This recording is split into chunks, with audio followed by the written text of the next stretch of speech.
Valencia, Valencia. En cualquiera de sus acepciones, nuestra ciudad siempre tuvo que trabajar, compartir cultura y credos con otras gentes que eligieron nuestra tierra para vivir y para morir. Nació nuestra ciudad en el año 138 a.C., como Valencia Heretadorna. Y fíjense qué bonito, nació no de la conquista, el saqueo o la muerte.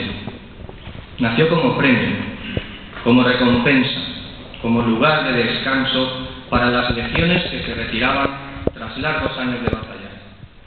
Nació como reconocimiento a la fidelidad y la valentía. ¿Hay alguna otra forma más hermosa de nacer?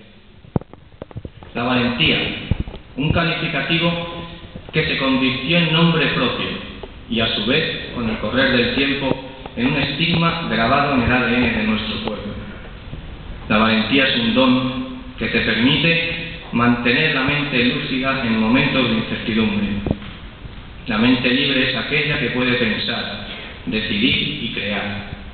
En mi profesión, en mi arte, es indispensable atesorar valentía si pretendes crear tu obra. Valencia es un crisol de culturas ancestrales. Valencia está impregnada de matices hispano-romanos, visigodos, cristianos, judíos y, como no, árabes. No es fácil, el presente nos lo demuestra, asimilar e interiorizar las costumbres y culturas de otras gentes, de otros sitios.